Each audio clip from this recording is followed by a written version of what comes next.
Bem-vindos a mais um episódio do videocast Rio Ethical Fashion, com patrocínio do Sebrae, copatrocínio do Shopping Leblon, Instituto E e Osklen.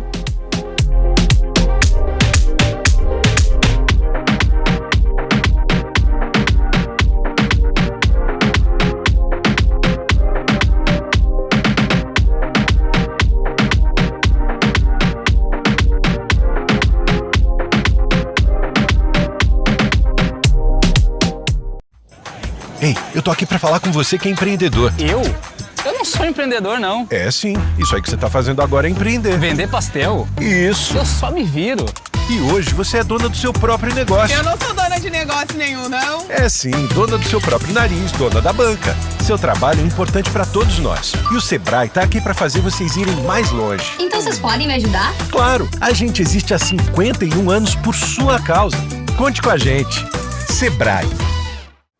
Eu sou Yamê Reis, diretora executiva e fundadora do Rio Ethical Fashion, e é um prazer estar aqui recebendo hoje Camila Merli, gestora nacional de moda do Sebrae. Camila, é um prazer muito grande ter você aqui com a gente hoje para começar esses episódios dessa nova temporada do nosso videocast. Muito obrigada por estar aqui com a gente hoje. Eu que agradeço, Yamê. É um imenso prazer poder estar aqui com vocês, representando o Sebrae Nacional, né, frente a esse movimento tão representativo, acho que não somente para o Sebrae, né, para a nossa sociedade como um todo. Esse ano, né, terceiro ano da nossa parceria, que estamos juntos, e a gente consegue ver a força e a importância dessa parceria, iniciativas como essa, dentro da estratégia nacional de atuação do Sebrae, frente ao apoio, desenvolvimento, a transformação dos pequenos negócios. Hoje a gente fala aqui dos negócios de moda, mas a gente tem que lembrar que a atuação do Sebrae, ela é transversal. Então hoje a gente fala de moda, mas a gente vai falar de economia criativa, a gente vai falar de indústria, a gente vai falar de comércios e serviços, varejo, dentro também de outros núcleos econômicos do país. Então, agradeço demais a oportunidade e principalmente a busca pelo Sebrae no projeto de vocês como parceiro. Porque dessa forma a gente consegue disponibilizar conteúdo, condições para desenvolvimento e novas iniciativas para o pequeno negócio de moda, que é tão importante hoje dentro do nosso contexto nacional. Muito obrigada, Camila. Eu que agradeço a presença mais uma vez, mais um ano do Sebrae com o Rio Ethical Fashion.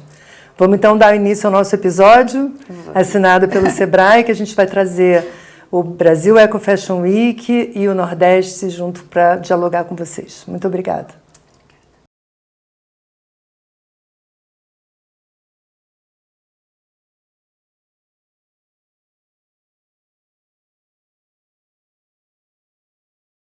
Então a gente trouxe Camila Merli, gestora nacional do Sebrae.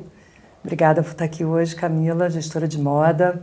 Daniela Falcão, jornalista e fundadora do Nordeste, e Rafael Moraes, fundador do Brasil Eco Fashion Week. Muito prazer, essa conversa vai ser ótima aqui, porque são 3 fomentadores de empresas que estão olhando para o futuro de modo responsável, então acho que vai ser um papo muito, muito legal. Camila, vou começar com você.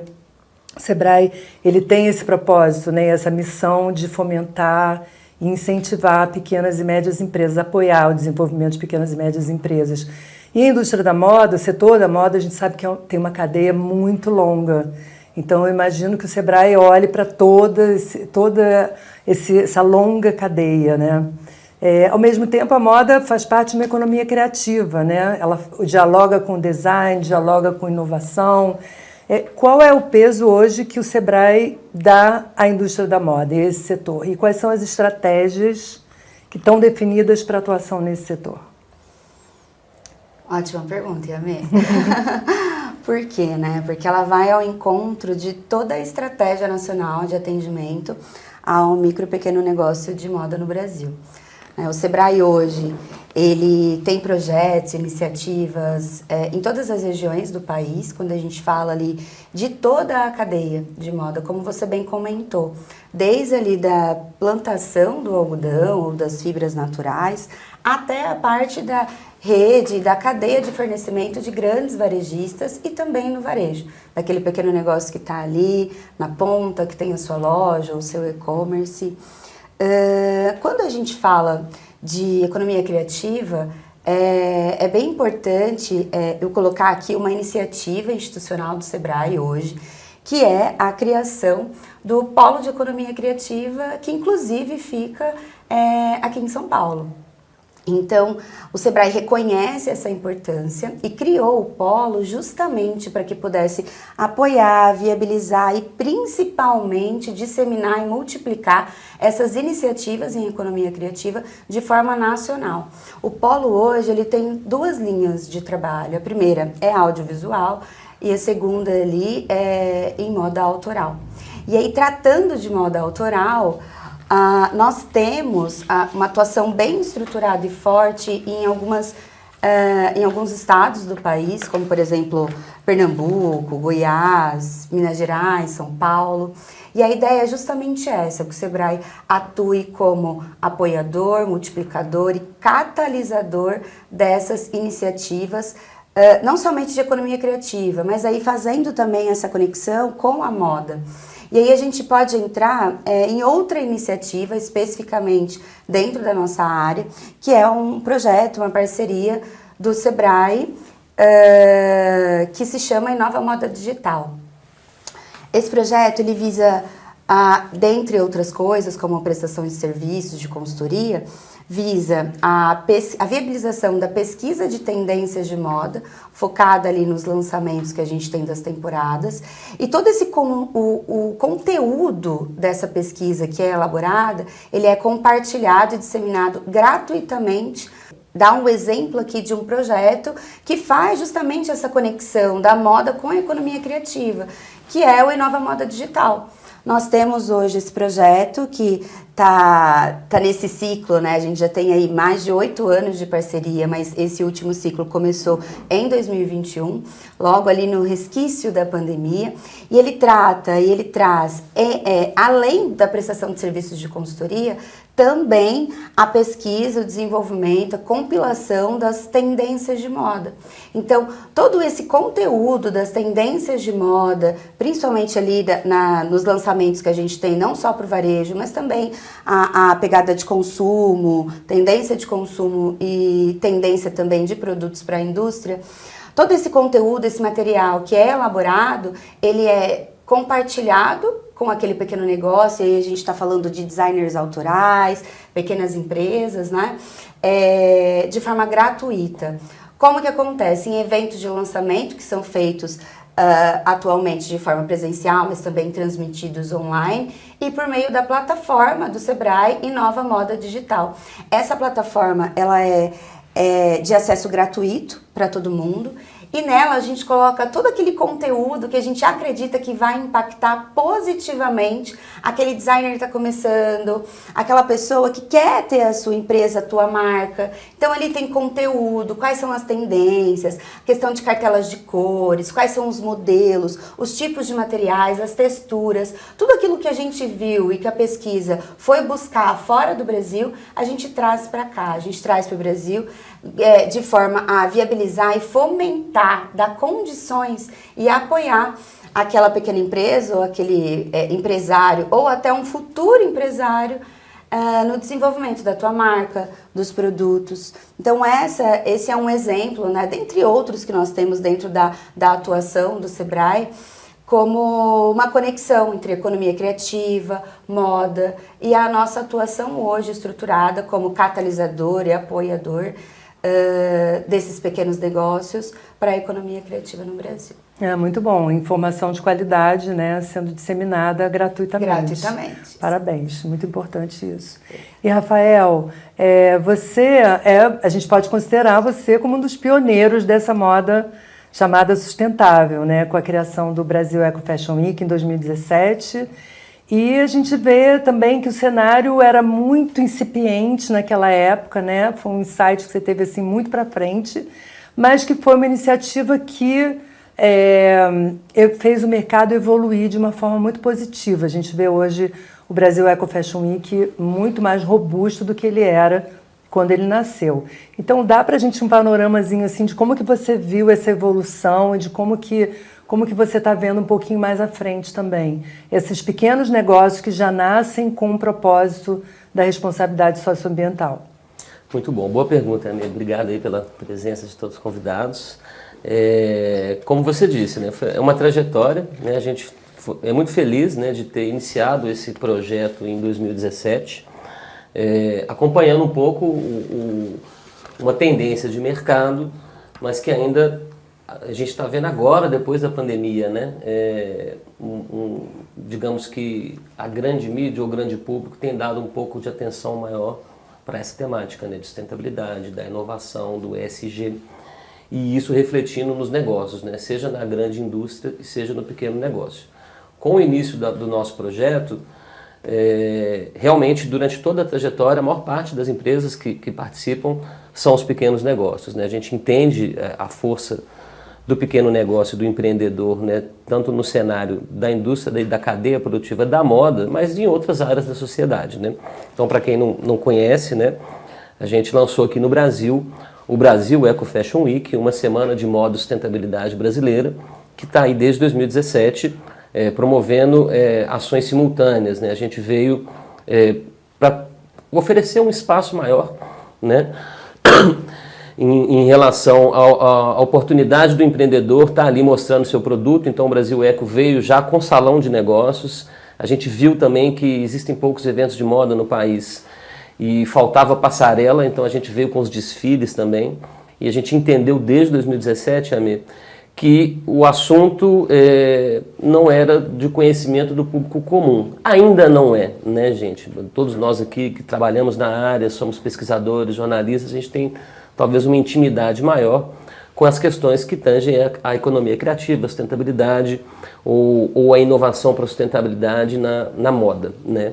E nesse sentido, promovemos também durante todos esses anos, né, palestras e exposições. O legal do Brasil Eco, fomos por um caminho de fazer bons parceiros, para ter patrocínio para realizar o evento continuar sendo gratuito, aberto ao público, justamente para tentar atingir o maior número de pessoas, né, não só os consumidores, quanto as pessoas que trabalham no setor. Então o resultado hoje é muito positivo, a gente está entrando no 7º ano, né? Muito feliz, Sebrae Nacional, já estamos entrando no 6º ano de parceria, assim como outros parceiros, e mais ainda, né, Yami, a gente fica muito feliz de estar estimulando o ecossistema da moda e sustentabilidade, né, e ter esse bom relacionamento, inclusive com todos os outros eventos. A gente entendeu que a gente se fortalece, né, seja o Rio Ético, seja o Sustex, quer dizer, tem uma série de atividades acontecendo e das próprias instituições, né. Vou dar um outro exemplo, algumas marcas participaram de um outro projeto Sebrae Nacional em Nova Amazônia, está tendo esse projeto em São Paulo aqui, que é o Jornada da Transformação Digital, e a gente entende que o empresário, o pequeno empresário, né, eventos como esse oferecem informação, né, e colaboram ali para o empreendedor buscar que o seu produto e a sua empresa tracem um caminho que seja mais positivo, digamos, né, num cenário seja social, ambiental ou cultural. E, obviamente, quando você é uma empresa um pouco menor, né, uma empresa seja no Simples ou uma pequena empresa, né, que vai até 3,6 milhões de faturamento anual no país, além de muitos benefícios em relação legais, né, de impostos, né, fica mais fácil para poder tomar esse tipo de decisão, né. O designer já criar pensando no produto, como que ele vai voltar para o ciclo, como que esse produto vai gerar menos resíduo, se esse produto ele pode ter um destino biodegradável ou não, né? E quando a gente entende isso num cenário do pequeno empreendedor, a gente vê que se estimula muito mais. E, obviamente, na trajetória, várias empresas cresceram, né? Esses momentos de uma semana de moda, que não é só o desfile, né, criaram muitas conexões, né? A gente está falando aí de eventos físicos com 4.000 pessoas por dia, né, além dos desfiles na feira, no salão de negócios, né, que é extremamente importante, até porque há muita troca, né? A gente acabou de fazer uma abertura agora em outro estado e durante o evento físico aqui em São Paulo sempre houve a participação de marcas de todos os estados, não vamos falar todos os 27, né? E essa troca do empreendedor ali pessoalmente, de um empreendedor ver o produto do outro, descobrir uma matéria-prima, descobrir um processo, uma associação, um grupo produtivo, foi muito positiva. Agora no 7º ano a gente vê muitos collabs que existiram, muitas parcerias entre os próprios empreendedores e crescimento de várias empresas, né? Então a gente é muito feliz. Eu ia falar exatamente sobre isso, né? Que esse tipo de iniciativa, ele reforça o sentido da colaboração, né? Que é necessário quando você está falando de inovação na cadeia produtiva, né? Exatamente isso, você descobrir uma solução num outro negócio que pode ajudar o seu próprio negócio. Eu sinto isso muito no Brasil Eco Fashion Week, assim, essa complementariedade entre os negócios e as soluções. Sim. Daniela, vamos lá com você. Estou super curiosa para saber do Nordeste, que é uma iniciativa que já nasce muito interessante, assim, chamando de uma forma muito forte, muito vibrante, né? Você é uma jornalista super conhecida, passou 12 anos à frente de uma das maiores revistas mais importantes do Brasil, que é a Vogue, depois na direção da Condé Nast. E você, nesse período, a gente pode dizer que você estava ali no caldeirão da transformação da moda, de um setor excludente, altamente excludente, para um setor que precisava trazer novos players para frente, né, para dar visibilidade. E aí você sai desse contexto da imprensa e resolve empreender nesse hub chamado Nordeste. Conta pra gente como é que foi essa transformação toda na sua vida e o que é o Nordeste. Tá. O Nordeste ele aconteceu de uma maneira muito orgânica, mas eu acho que a gente vai... natural, né? Mas a gente vai acompanhando o espírito do tempo. Eu acho que a pandemia sacudiu todos os negócios, né? Em todas as áreas. E o Nordeste nasce na pandemia, mas de um jeito muito natural. Eu era diretora-geral das edições do Globo Condé Nast, eu sou baiana, apesar de ter vivido 30 anos em São Paulo e Rio e tal. E aí, no calor da pandemia, a gente fechou a Globo Condé Nast. A gente foi das primeiras empresas que a gente teve que ter lockdown, porque justamente os editores que tinham ido para a Semana de Moda Masculina de Milão voltaram doentes. Então, a gente foi um dos primeiros lockdowns, e aí, naquela agonia, a gente não sabia o que ia ser e tal.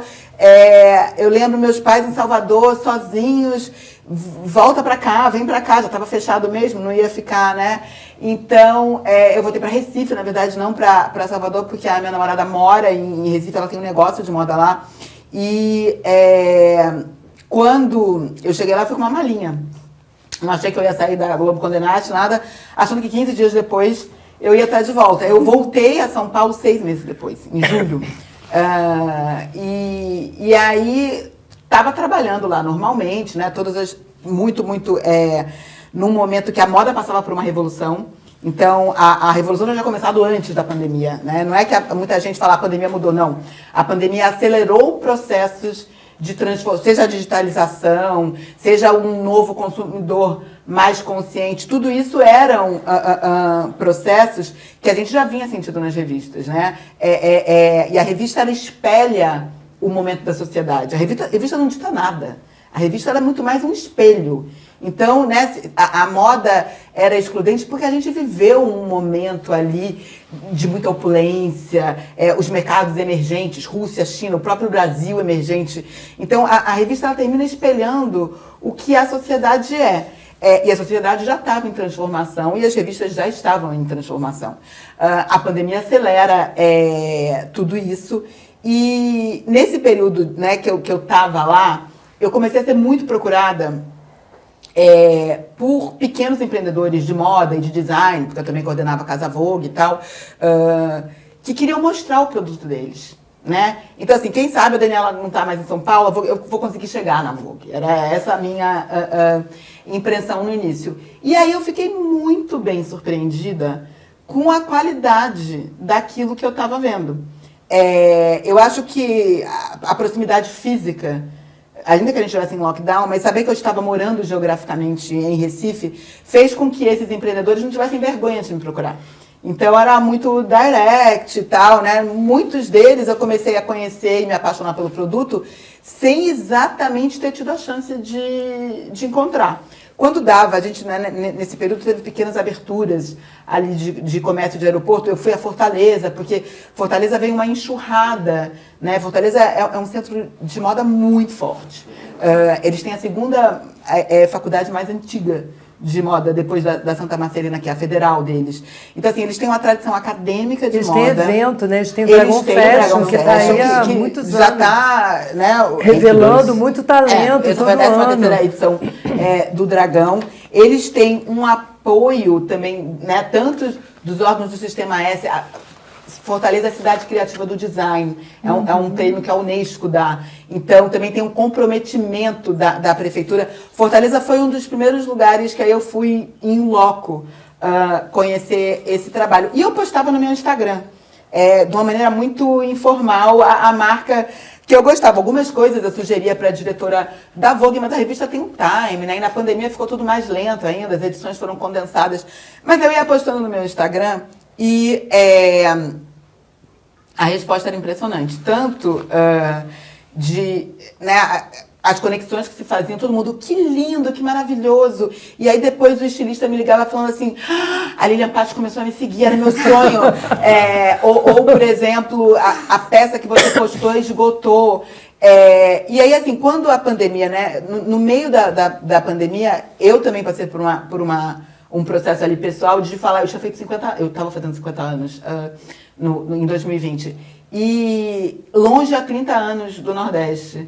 E aí, eu acho que aconteceu com muita gente, foi um processo muito da gente voltar para dentro, né? O brasileiro voltou para dentro, até porque você não podia viajar para fora. E aí, nesse processo, eu falei, eu não quero passar o resto dos meus 50 anos fora de onde eu nasci. Eu já paguei muito ICMS para São Paulo e para o Rio, agora está na hora, né, de você acabar o tal da fuga de talentos, em que as pessoas que tiveram a sorte, o privilégio de ter uma excelente educação vão para fora, porque só assim elas poderiam ser bem-sucedidas. Eu tenho que fazer uma coisa aqui. Então, eu fui amadurecendo essa angústia, tenho que lançar um negócio. No final de 2020, eu pedi um sabático, porque eu tinha um amigo, eu já tinha um pouco pensado que eu queria fazer algo parecido com o Nordeste, mas não sabia o que era. Eu tenho um amigo que hoje é secretário de turismo de Salvador, Pedro Torinho, que é um baiano também, que fez uma coisa muito parecida, publicitário, pandemia, voltou para Salvador, e o Pedro falava, fica 4 meses sem fazer nada. Se você me vier com uma ideia antes de 4 meses, eu não vou vir. Porque você vai ter uma ideia, vai vir outra, não é assim que as coisas acontecem. Mas, de certa maneira, o que eu sabia que eu tinha que fazer era aproveitar todos esses anos como jornalista e ser uma ponte entre esses talentos todos que a gente estava vendo no Nordeste e os grandes centros consumidores, né? São Paulo, Rio, até o exterior, e também a mídia e os formadores de opinião e patrocinadores, os órgãos de fomento, eles estão muito, né, fora do eixo do Nordeste. O Nordeste está longe geograficamente e é isso. O produto era muito bom, mas faltava abrir as portas. Então, eu aproveitei esse sabático para conhecer o Nordeste profundo, fui ao sertão, apesar de ser baiana, né, a Bahia é quase um estado em si. Então, eu fui ao Maranhão, eu fui ao Piauí, que eu não conhecia ali também, sempre com esse olhar de procurar agentes da economia criativa. Não sabia muito bem qual era o formato, então designers, muitos chefes de cozinha. E aí eu comecei a perceber que tinha uma característica comum numa nova geração, que o que eles faziam? Eles olhavam para os saberes ancestrais do Nordeste e eles davam uma roupagem contemporânea com uma autoralidade. Então, assim, isso serve tanto para o designer que está trabalhando com palha de carnaúba, por exemplo, quanto para o chefe de cozinha que pega ingredientes ou receitas tradicionais e aplica o conhecimento dele de quando ele foi morar na Tailândia e cria um produto original. Então, assim, existia toda essa autoralidade dessa nova geração que conseguia dialogar com o artesão, com os saberes tradicionais, com a matéria-prima, e apresentava um produto que podia estar em qualquer multimarca ou em qualquer cadeia globalizada, porque não era, né, só aquela coisa muito típica. E também eu fui percebendo que existia uma lacuna de apoio a esse empreendedor. Porque, às vezes, o setor de artesanato, por exemplo, ele é muito bem estruturado. Tem apoio do governo do Estado, tem apoio do SEBRAE, né? A cadeia do artesão, ela vem sendo pensada já há algum tempo. Mas esse criador mais urbano, que trabalha com artesanato, mas ele não é um artesão, ele é um pequeno empreendedor, ele ficava meio solto ali das grandes redes de apoio de políticas públicas. Então, o Nordeste, ele nasceu muito dessa oportunidade. Então, eu percebi que existiam, né, agentes dessa economia criativa nas áreas de moda, design e gastronomia que faziam produtos extremamente originais, autorais, que mereciam estar inseridos, né, numa rede de consumo mais ampla, e faltava a eles acesso, né, tanto nas conexões, e a gente fala, se conectar com os formadores de opinião e com a mídia, é se conectar com o mercado consumidor e é se conectar entre si.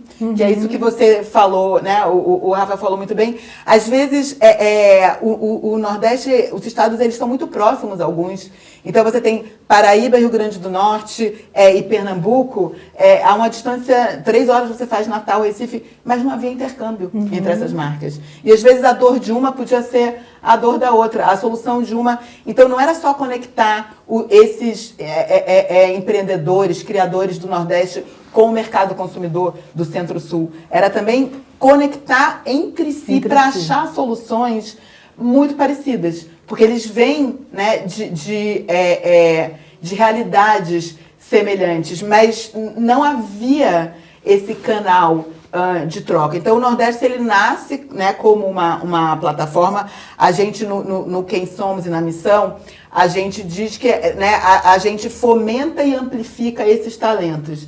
E nas áreas de moda, design, artes e gastronomia. E como é que a gente faz isso? A gente faz isso através, né, das redes sociais e do conteúdo. O conteúdo é um pilar muito importante. Você tem que conhecer para consumir. Sem conhecer, você não consome. Então, primeiro é contar essas histórias, porque são, né, hoje em dia também, eu acho que existe por parte do consumidor um desejo muito grande da narrativa. Você tem que conhecer a história de quem está produzindo, do que está sendo produzido, explicar que a palha de carnaúba, ela é do Ceará e do Piauí, enquanto a palha de Buriti você tem mais no Maranhão, a piaçava. Então, existe hoje esse desejo de conhecimento. Então, o pilar de conteúdo, ele é muito importante. A gente tem um pilar também de fomento ao comércio. Então, eles não sabiam chegar sozinhos. A gente começou fazendo festivais em que a gente, em parceria com uma loja, com um empreendedor, com uma galeria de arte, a gente levava essa turma toda e ocupava São Paulo, Rio de Janeiro, Brasília, Belo Horizonte, e também entre as próprias capitais do Nordeste. Fizemos João Pessoa, fizemos Recife, e demos um passo adiante também com lojas próprias. A gente começou por São Paulo, porque tinha um desejo muito grande, né? A gente vinha fazer um festival em São Paulo, era um sucesso, ficava aqui uma semana e tal, mas depois os estilistas sentiam que eles precisavam ter o produto dele aqui o tempo inteiro para não perder oportunidades. Então não dava para ser uma coisa só temporal, ok, a pessoa comprava, mas aí alguém virava e falava assim, nossa, amei essa sua roupa de renda de bico, onde eu acho? E claro que o digital, né, ele existe, mas sobretudo no trabalho artesanal, que tem uma artesania, você precisa ver para encantar.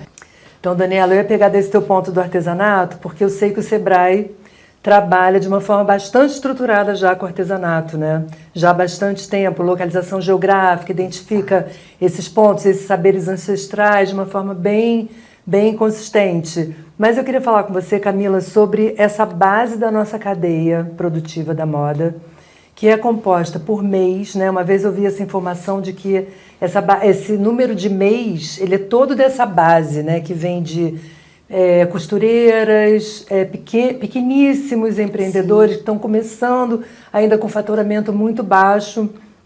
E a gente sabe também que essa base da cadeia, em geral, ela é feminina na sua grande esmagadora parte, né? Em geral, 80% dela é feminina. e grande parte também racializada, né? Com poucas oportunidades, muita vulnerabilidade. Como que o Sebrae olha para essa base da cadeia? Vocês têm algumas estratégias específicas para isso, para o MEI e para o pequeníssimo empreendedor de moda? Temos sim. A fala da Daniela foi muito boa também, porque consegui linkar, né, várias coisas. Quando você fala do MEI, de moda, da costureira, do alfaiate, tem também aquele da gastronomia, né, do artesanato, aquele que vende um cachorro-quente na porta de um estádio, né, o pipoqueiro. Então, o Sebrae, ele atende sim, em sua maioria também, né, esses MEIs, microempreendedores individuais. E falando especificamente da atuação e da estratégia que nós temos para esses negócios, a gente pode citar o Sebrae Delas, por exemplo. O Sebrae Delas é um grande movimento que nós temos hoje de forma nacional, que o Sebrae proporciona ali condições e apoio para as mulheres empreendedoras. E aí, a gente tem essa conexão do Sebrae Delas também com a moda, porque a moda, como eu falei na minha primeira pergunta, a gente acredita de uma forma muito forte que ela é transversal mesmo em todas, né, as linhas de atuação ali. E quando a gente fala da mulher, da empreendedora, essa força ela se torna exponencial.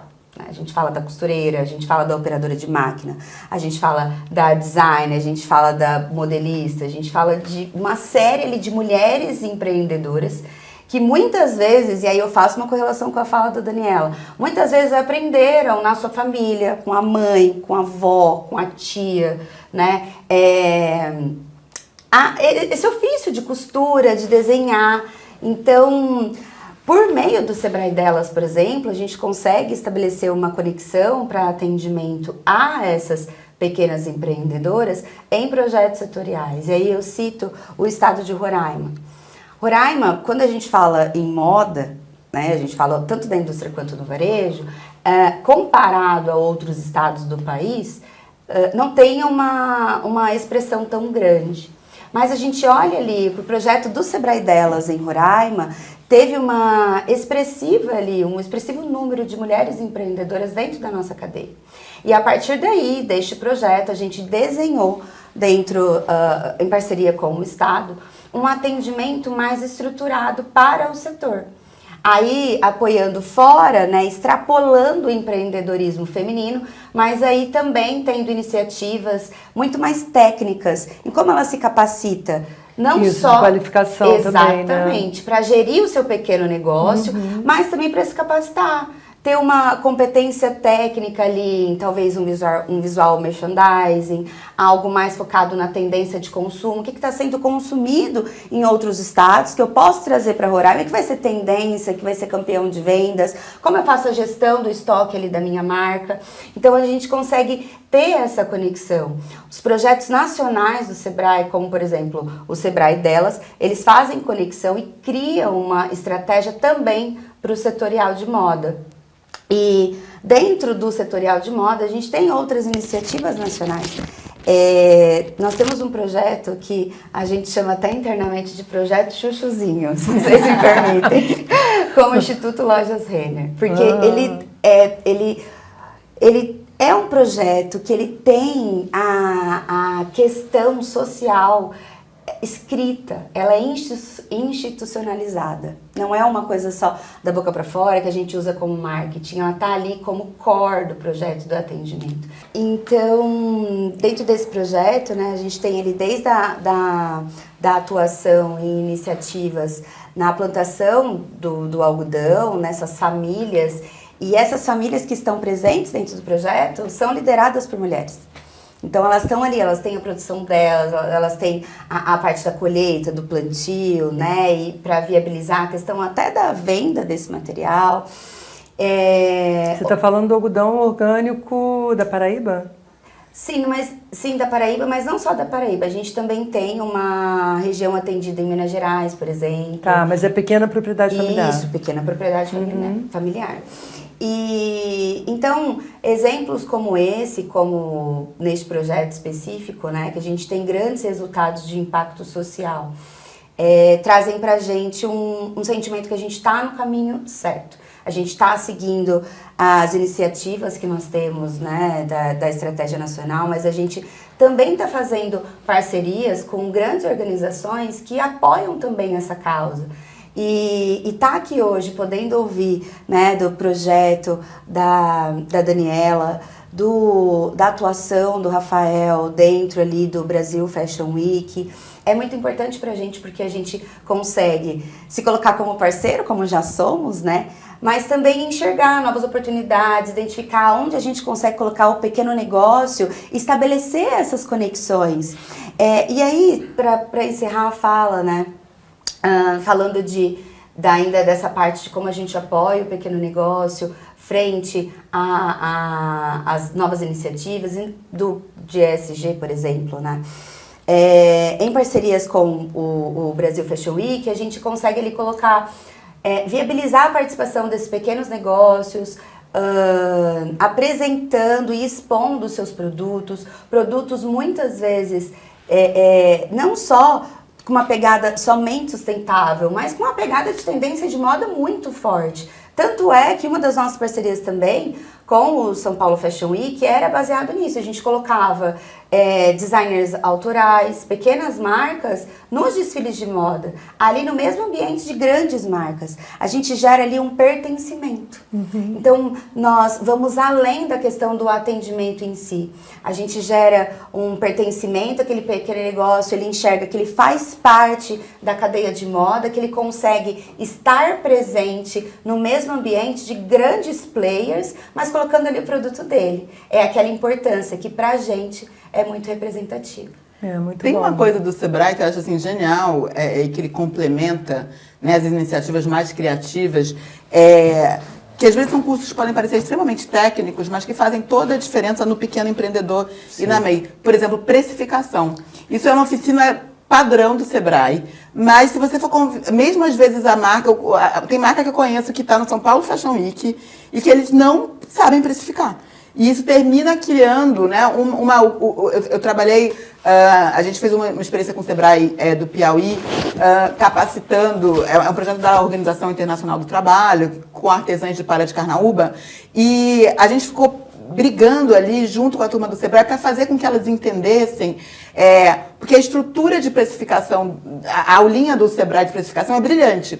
Às vezes você tem que fazer com que ela, vamos pegar o produto dela para ela entender quantas horas ela passou fazendo, qual é o custo da matéria-prima, vamos trabalhar com o produto em si, mas muitas vezes falta, o empreendedor criativo, ele falta para ele o lado empresarial. Então, assim, o Sebrae está aliado com a indústria da moda e com a indústria criativa é muito importante porque ele traz uma formação que essa indústria não tem. Uhum. O criativo, você não precisa dar para ele uma aula de estilismo, de criatividade, se ele tem. Agora, vai olhar o lado empresarial dele e aí começa com a estrutura básica, que é precificar. Então, eu acho que é fundamental que o Sebrae caminhe junto com a indústria da moda e com a indústria criativa em geral, porque isso vai valer para o pipoqueiro. Eles não sabem, né, precificar. E a base do seu negócio, você saber quanto você vai cobrar e se está fazendo sentido, eu vou produzir mais desse, que eu tenho uma margem menor, mas assim, o próprio conceito de margem, então eu acho que o Sebrae, na minha experiência de trabalhar com esse pequeno, é fundamental que o Sebrae esteja junto. E se você prestar atenção, você já deve ter acessado também o portal, a linguagem que o Sebrae usa tem uma preocupação muito grande com esse pequeno produtor, para que ele entenda, para que aquilo não seja também uma comunicação inacessível para ele, né? E isso é muito interessante de ver, porque ele realmente chega ao pequeníssimo, que começou lá com a máquina de costura dentro de casa. Rafa, conta pra gente como é que você faz essa curadoria de marcas que vem crescendo tanto também, que pontos vocês olham, que pontos são, digamos, essenciais, né? A gente vê hoje que Copenhagen Fashion Week, por exemplo, que está fazendo um grande sucesso global hoje em dia, ela tem vários requisitos para as marcas fazerem parte. Você tem também esses princípios que vocês usam para selecionar.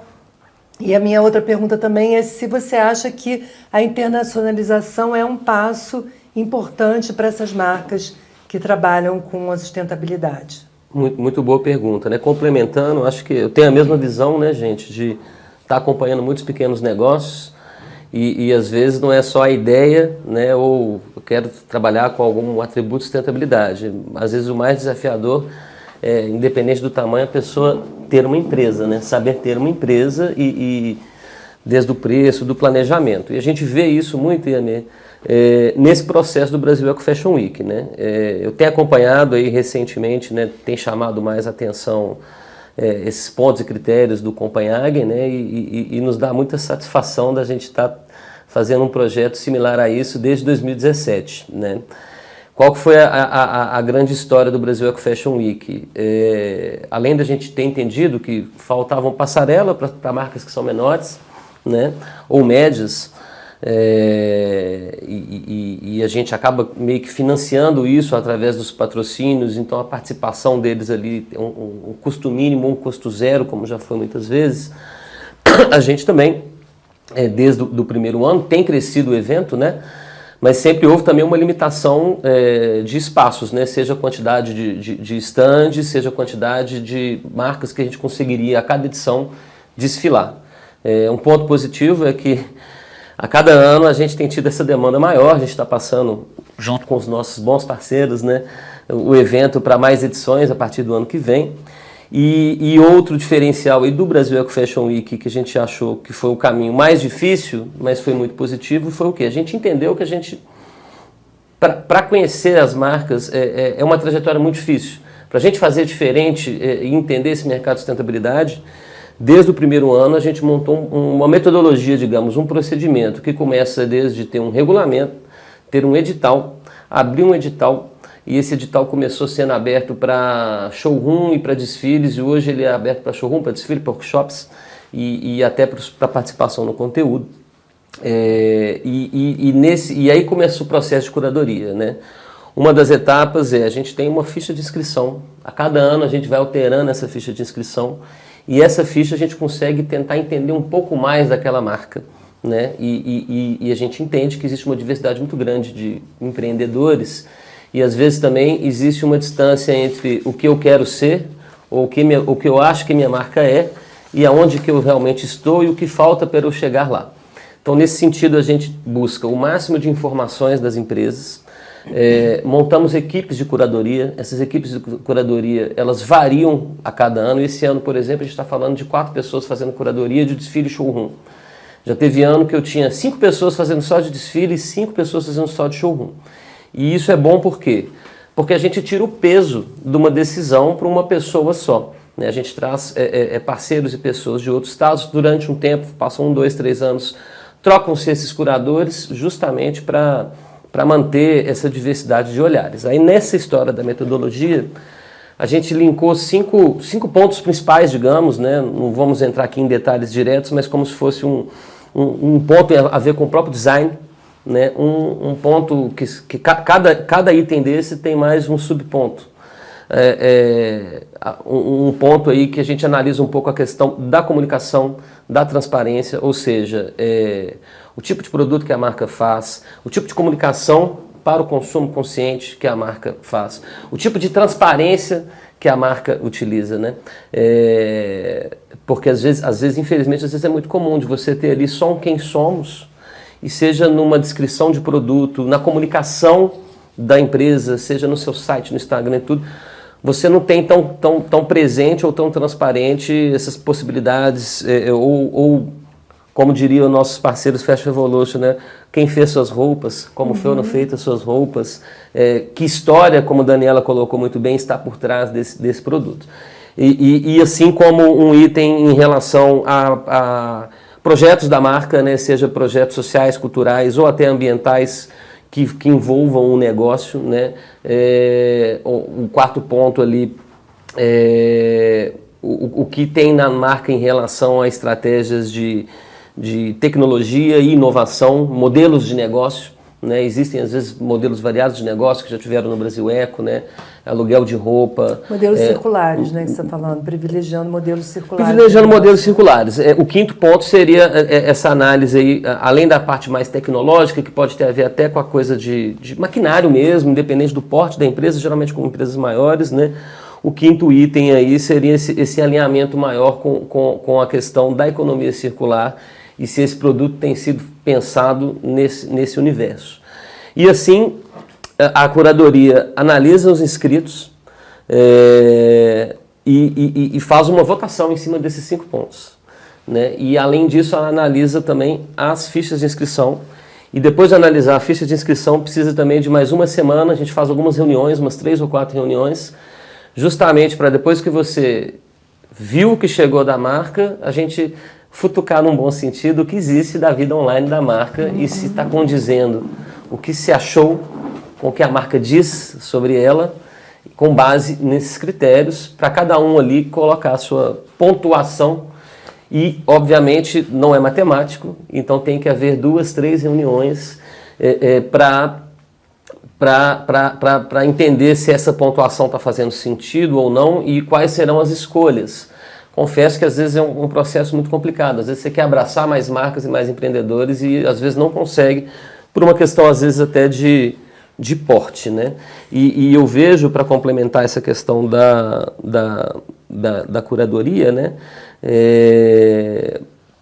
A gente tenta o máximo a cada ano ampliar a quantidade de participações. Há também a mostra de moda, a gente já fez durante 4 anos essa mostra de moda, que a gente tem a categoria estudantes e a categoria profissionais, que seriam até 2 anos, né? E muitas vezes a marca não esteve ali no desfile ou não conseguiu estar no showroom, mas ela tem alguma outra possibilidade de participar, seja na mostra de moda, seja realizando um workshop. Tem tido muito esse movimento de algumas marcas que fazem técnicas ou saberes específicos de compartilhar seu conhecimento ali via um workshop. E essa internacionalização? Porque ano passado a gente se cruzou em Milão, né? Eu falei, nossa, essas marcas estão chegando longe. Isso é uma coisa que está no radar de vocês? Está no radar. Eu coloco que o Brasil Eco, a Semana de Moda Sustentável, né, Brasil Eco Fashion Week, por ter uma atuação ampla ali e ter vários públicos, né, desde o público que é o consumidor, como o público que é empreendedor, essas fichas com as marcas, a gente consegue entender ali quem está caminhando ou quem quer caminhar para essa trajetória. Então, desde o segundo ano, desde 2018, aliás, desde 2017, desde o primeiro ano, a gente já tem um ótimo relacionamento de parceria institucional com os órgãos do setor, e aí a gente coloca aí a própria Apex, a ABIT, a BEST, a Sintecal, ou seja, são as associações do setor, e agora tem a Abrimos também, que estão em parceria com os órgãos nacionais, ou seja, o SEBRAE, o SENAI, dando um suporte ali para o empreendedor. Sabendo ali de uma parcela de 10% ou 15% que tem interesse em internacionalizar, a gente cria um relacionamento maior com essas marcas, né? Então, nesses últimos anos, o nosso papel como Brasil Eco, em termos de parceiro, né, por exemplo, da ABIT e da BEST, entender quais feiras estão no calendário oficial. Existe um calendário oficial, durante 2 anos se trocam alguns mercados e alguns países, porque as coisas mudam durante a trajetória da própria moda, né? Nesses últimos 6 anos, né, a gente, como Brasil Eco, vem sugerindo, né, indicando marcas para essas associações, para elas se filiarem, né? Assim como a gente descobre por uma ficha que alguma marca está ali tentando um projeto, igual um exemplo, o cara da Biotecan do Rio de Janeiro, e está precisando de um suporte de inovação, a gente vai lá e indica, olha, você pode procurar o Senai C-Ticket, você pode procurar o Senai e aplicar um projeto de inovação que, se ele for passado, você vai ter ali uns 70% de desconto naquela inovação. Assim funciona no internacional. Então a gente realmente realizou 2 edições do Brasil Eco Fashion Week Milão, fazendo showroom, fazendo desfile. Confesso que foi uma trajetória muito complicada. Hoje a gente tem trabalhado muito na questão de estar indicando para o empreendedor, né, reforçando o trabalho das instituições. A gente fez um evento também um stand compartilhado para poder dar oportunidade para as marcas menores na Premium Berlim. O pessoal do SEBRAE estava lá, inclusive, visitando pessoalmente em julho do ano passado. Encontrei Senai e SEBRAE, vendo as tendências, né? Que era uma feira muito grande, uma feira de 500 expositores em Berlim. Então, assim, a gente tem feito esse trabalho, vai continuar fazendo esse trabalho, e o outro lado dessas parcerias que o Brasil Eco estabeleceu seria entender ali aqui no Brasil das marcas que ainda não começaram essa jornada. Eu falo que uma jornada é uma trajetória, né? Nada vai acontecer de um dia para o outro. Você não pode achar que você vai. Você não está nem com o seu financeiro pronto, não sabe nem o preço que você dá no país, e em uma missão internacional e achar que se não deu certo nunca mais eu vou entrar no mercado internacional. Então, vejo que existe uma demanda. A gente tem tentado ampliar o nosso trabalho em relação a outros países que surgiram, mas de uma maneira muito orgânica, né? Assim, não chega a ser um programa específico, né? A gente usa a nossa força para estar apoiando, porque cada vez que esses empreendedores, seja no mercado internacional ou no nacional, crescem, o Brasil Eco Fashion Week cresce também. Então, essa fala do Rafa, né, Daniela, eu acho que ela brilha os seus olhos, né? Porque o que a gente está vendo aqui? Que se forma uma rede enorme, né? Uma rede com tentáculos longos, que nem o do Sebrae. Você está entrando nesse negócio agora também como uma formadora de uma nova rede. E eu acho que tem muitos aprendizados aí para você nessa história. E aí eu fico curiosa de te perguntar, né? Como que a Nordeste está se monetizando? E o que você planeja para essa forma de monetizar? Porque eu vi que vocês não vendem essas marcas na tua plataforma, né? Cada marca tem a sua própria plataforma de e-commerce. Você não é um marketplace. Então, como é que você está destrinchando esse teu modelo de negócio? Seremos, mas assim, o Nordeste ele é um organismo vivo também. A gente eu não imaginava, por exemplo, que a parte de comércio fosse crescer tanto. Não acho que seja a nossa vocação. Nossa vocação realmente é mais trabalhar em rede e descobrir oportunidades. Então, e no início, sobretudo, em vez de lançar um marketplace, que você isso demanda um gasto de back-office enorme e gerar fluxo, a gente falou, vamos começar com conteúdo, né? Quando eu tiver ali com um número de seguidores engajados, que conhecem a plataforma, aí eu posso até trazer um marketplace. Mas o que a gente quis fazer, dentro desse papel que a gente tem de educar esses empreendedores, foi nos associarmos aos melhores. Então, a gente já fez uma parceria com o Magalu e uma parceria com o Instituto C&A. Justamente buscando a expertise deles para contaminar positivamente o nosso empreendedor, né? Então, a Magalu tem como missão digitalizar o pequeno empresário, né? Eles têm realmente a plataforma deles de marketplace, pega esse empresário pela mão. Tem aula, tem universidade lá dentro. Eles compraram uma grande universidade tech. Eles têm um sistema de financiamento. Então, a nossa primeira, no ano de 2022, a gente trabalhou com o Magalu. Foi um ano que a gente tinha um hub Nordeste dentro do Magalu. Esse ano a gente fez uma coisa com o Instituto C&A. O Instituto C&A queria olhar para o Nordeste, precisava estar mais presente lá, e aí a gente selecionou e fez a curadoria de 9, terminaram sendo 10 marcas, uma de cada estado, que justamente fossem se beneficiar de entender como é que você trabalha para um grande.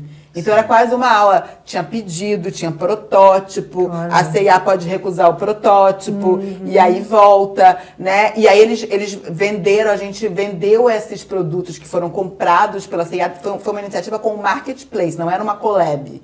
Era uma compra de peças daquelas marcas que estão sendo vendidas ainda dentro de também um hub Nordeste no Marketplace da C&A. A gente estuda lançar um marketplace, mas antes, né, não adianta nada você lançar um marketplace que não tem fluxo, que não tem audiência, como a gente vê milhares por aí hoje em dia, né, mesmo tem marketplace de sustentabilidade, tem muito, mas é muito difícil você conseguir ter às vezes o investimento que você faz não justifica nem para a marca, nem para você. Então, assim, a gente hoje se monetiza muito de parcerias com instituições. Então, a gente tem um projeto com a OIT, Organização Internacional do Trabalho, que é de capacitação de artesãs de palha de carnaúba que foram, que estavam em situação de trabalho análogo à escravidão. Então, eram os trabalhadores de carnaúba. E aí a OIT entendeu que o artesanato podia ser uma forma de você aumentar a renda dessas famílias e não as tornarem tão dependentes de um único escoamento. Onde é que o Nordeste entra nisso? A gente não capacita, porque nós não temos, mas a gente contrata uma capacitadora junto com uma pessoa do Sebrae. Esse foi um processo que a gente um projeto muito que a gente trabalhou junto com o Sebrae do Piauí. E aí onde é que o Nordeste entra? A gente sabe comunicar e a gente sabe vender. Então a gente criou o Instagram das marcas, a gente ensinou elas a administrar esse Instagram, a fotografar, a gente abriu portas para elas fazerem private label para outras marcas. Então a gente capacita essas artesãs para o comércio, para elas entenderem, contar a sua própria história, a importância da carnaúba, da região de onde elas vêm. Então a gente faz esses projetos, né, que a gente já teve uma parceria muito grande com o Sebrae do Rio Grande do Norte, que era um projeto também de mentoria de marcas e que incluía elas participarem desses festivais que a gente faz, porque tem um custo para as marcas, né? Então, assim, não consigo... Quando a gente faz um festival que a gente vai para Belo Horizonte, as marcas, elas têm um custo mínimo que, em cada projeto que a gente tem, ele tem que se pagar e a gente tem que ter uma margem mínima. Então, assim, a gente não chega a ser uma organização social, mas a gente é uma empresa social, porque a gente, né, os vários projetos, eles têm como objetivo a gente trabalha muito com uma taxa de administração. Então, agora, por exemplo, a gente está fechando um projeto que pode ser muito legal com a Embratur, e que é para a gente repensar os uniformes das feiras de turismo, usando marcas nacionais, do pequeno empreendedor, que tenham um DNA artesanal forte. Aí o Nordeste ele faz a ponte, a gente vai fazer um concurso, a gente conecta a Embratur com esse, porque eles não sabem. Existiu o desejo da Embratur. Quem faz hoje nem devia falar isso, mas quem faz hoje os uniformes é uma empresa de Portugal. Olha. Porque faz parte de um contrato grande que eles têm. Vai ter que continuar sendo feito, porque como as feiras são lá, é mais fácil, mas o design não precisa ser deles. Claro. O design pode ser nosso. Local. E aí a gente entra, né? Como é que eu vou fazer isso com a Embratur? A gente dá para elas a conexão, eu vou fazer o concurso, a gente vai entregar o vencedor, eu vou entregar o design. E aí a gente cobra uma taxa de administração pela quantidade de pessoas que eu vou deixar envolvidas nesse projeto. Então, assim, a gente tem múltiplas maneiras de monetização, porque como a gente trabalha, né, a gente faz mentoria, às vezes a mentoria é paga pelo próprio empreendedor, às vezes a mentoria é paga numa parceria com o Sebrae, às vezes a mentoria é paga numa parceria com a prefeitura. Então depende muito dessas conexões que a gente... Você também tem que estabelecer essa rede. Sim, a gente tem 2 anos só. Para conseguir. Então é uma coisa muito, ainda. Né? É um processo novo. Agora, por exemplo, falando, né, muito de sustentabilidade, a gente está numa aproximação com os grandes players, Vicunha, Lycra, porque eu digo muito que o pequeno empreendedor, às vezes, tem lições de sustentabilidade que podem ser dadas para o grande. E as marcas do Nordeste, eu acho que elas têm muito a ensinar na questão da sustentabilidade, porque elas vivem na escassez. E quem vive na escassez não desperdiça. Você só desperdiça quando você tem muito dinheiro. Verdade. Se você não tem dinheiro, você tem que ter soluções muito criativas para evitar o desperdício. Então, o pequeno, às vezes, você falou isso no início de uma das suas falas, não só são as grandes, às vezes o pequeno, não só porque ele já nasceu de uma maneira mais sustentável, mas ele está constantemente buscando soluções para que ele gaste menos, para que ele desperdice menos. Então, assim, logística reversa, que todo mundo acha que é complicadíssimo, eu tenho muitas marcas dentro da plataforma que fazem logística reversa de uma forma muito natural, porque ela precisa daquilo ali de volta, ela tem um destino que ela vai dar para aquilo ali. Então, assim, tem uma empresa chamada Arara, do Rio Grande do Norte, que faz logística reversa com quase todas as marcas de moda ali. Eles ensinam, dá mais certo porque você vive, não é um luxo para eu atrair o meu consumidor, eu vou fazer logística reversa. Não é uma marketing, é uma necessidade que eles têm, né, de monetizar até a volta, né, da roupa deles. Ou usar usar os artifícios que a gente tem, né, de modelagem, vou ter todas as áreas, vou ter todos os cursos de modelagem online, para quando eu entrar na mesa de corte, eu já ter feito a simulação, eu desperdiçar o mínimo possível. Sim. Então você vê, e aí também o Sebrae é muito útil, porque o Sebrae tem todos esses cursos que possibilitam. Então, tem uma marca de Recife, que é a Proa, hoje ela tem assim, 5% só de perda de tecido quando ela faz a modelagem dela, porque ela já testou tudo no Intercad antes, então ela vem com muito pouco. Eles, né, tem uma do Ceará, ela compra, ela não pensa na paleta de cor, e aí ela vai atrás do tecido. Ela vê o que as tecelagens de Fortaleza têm de tecido de sobra, quais foram as cores que ficaram micadas.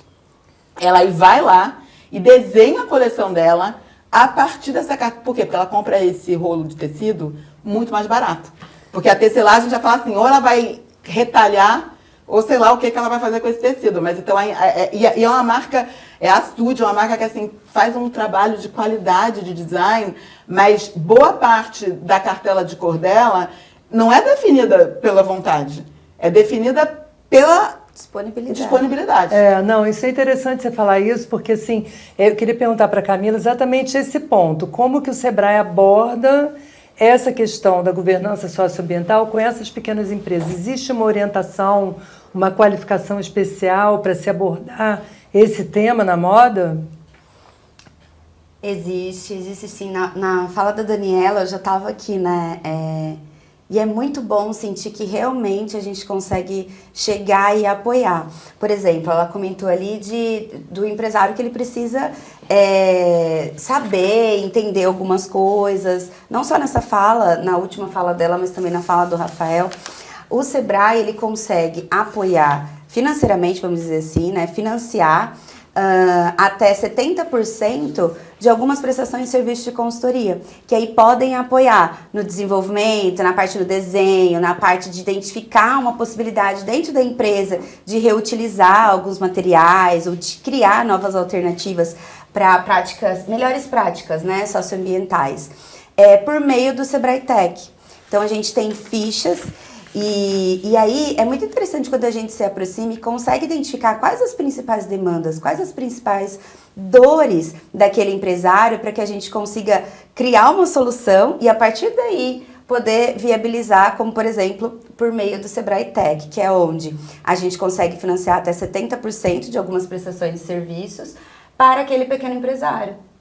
Então, a gente apoia com uma parte financeira, mas é um recurso que está dentro do Sebrae, que ele consegue colocar ali dentro de uma cartela ou talvez um menu de soluções, o que ele precisa para poder se fortalecer frente aí às dificuldades de se tornar ou se melhorar, tratando ali de práticas socioambientais. Dentro desse contexto, principalmente falando do Sebrae Tech, nós temos também, por exemplo, a ficha vou dar como exemplo a certificação da ABVTEX, que hoje a gente sabe que tratando ali de cadeia de fornecimento para o varejista, aquelas pequenas empresas, elas precisam de apoio, elas precisam se desenvolver, elas precisam melhorar toda a parte sua de gestão, de qualidade, e aí falando de qualidade, redução de segunda qualidade e até de refúgio, que muitas vezes fica, né, otimização de matéria-prima, falando de tecidos, linhas e aplicações. Então, para a certificação ABVTEX, nós temos uma ficha específica, onde o Sebrae, na maioria dos estados brasileiros, possui essa disponibilidade da empresa chegar e conseguir, de uma forma muito fácil, inclusive, solicitar esse apoio financeiro, para que ele não só participe do processo de certificação, mas que ele também seja preparado para isso. Porque não adianta a gente chegar para certificar uma empresa que não sabe quais são os requisitos, o que ela tem que se preparar socioambientalmente, quais são os cuidados sociais que ela tem que ter dentro da empresa dela, quanto a regime de trabalho, benefícios, quais são os cuidados ambientais, o que ela tem que fazer. Ela é uma lavanderia, ela utiliza ali de produtos químicos, onde ela está, né, descartando aquele produto, quais são os cuidados que ela está tendo com aquele produto, com aquele, né, efluente. Então, esse é um dos exemplos. A gente consegue também ter projetos estaduais bem direcionados a essas práticas socioambientais. E, institucionalmente, nós temos, dentro do SEBRAE, a diretriz de utilizar de requisitos socioambientais e métricas dentro dos nossos projetos nacionais, e aí eles se desdobram dentro dos nossos projetos setoriais. Mas o que é efetivamente isso, né? Hoje a gente tem um núcleo, um programa de conexões corporativas, que é uma linha de atuação do SEBRAE, fazendo parcerias com grandes organizações ou instituições para melhorar ali e prover benefício e impacto dentro do pequeno negócio, principalmente quando a gente fala de rede de fornecimento. Então, nós temos essas parcerias com a Malve, que tem uma pegada sustentável incrível, né, e que deve sim ser divulgada e compartilhada, com a Renner, tivemos com a Marisa, né, e agora a gente tem um projeto muito legal também com o Grupo Soma, atuando ali em São Paulo, Goiás, Minas Gerais e Rio de Janeiro. Então a Ering também está inclusa dentro desse projeto.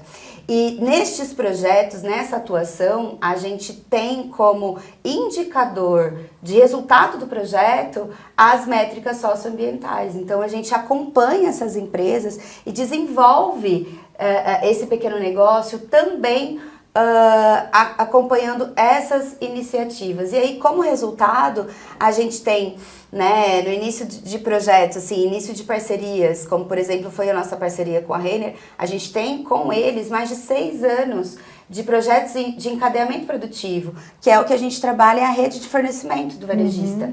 Então, empresas que a gente iniciou implementando ali 3 ODS, hoje uma pequena empresa consegue trabalhar com todos. Olha, então a gente tem, e o resultado, né, ele vai além de números, é o resultado de engajamento, é o resultado de inclusão social, é o resultado realmente de impacto daquela pequena empresa ali. E aí também um exemplo que eu estava entrando no SEBRAE e eu escuto, eu chego a me emocionar, porque isso para mim, eu sei que gera um valor muito grande. A gente vai falar agora de mulher, a gente vai falar de família, a gente vai falar do pilar social, mas é uma empresa que participou do nosso projeto e ela acompanhou as oficinas dos ODS, ali a oficina de sustentabilidade, e ela teve uma ideia para melhorar ali o ambiente, né, da empresa e conseguir engajar os colaboradores e as costureiras, as operadoras na produtividade, na produção, para melhorar a produção dela também. O que ela fez? Qual é o problema, né, pessoal? E aí, a maioria esmagadora, quando a gente fala de costureira, operadora, não tem onde deixar meu filho. Onde eu vou deixar o meu bebê, o meu filho, quando eu for costurar? Eu não tenho rede de apoio, creche é caro, a creche é longe, enfim, vários problemas que a gente sabe que são problemas rotineiros hoje da nossa sociedade.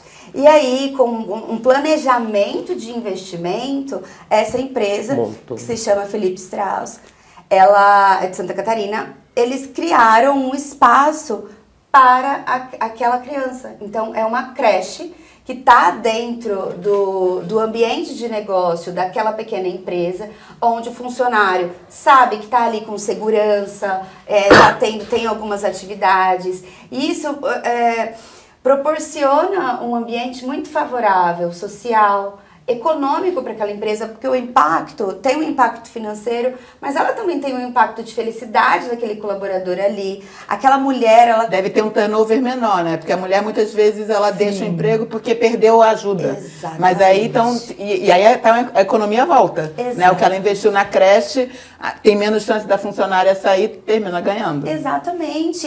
E o retorno para aquele empresário que fez esse investimento vai além do turnover, né? Ela aumenta a produção dela dela, porque não tem esse impacto de troca, e a pessoa tá ali, né?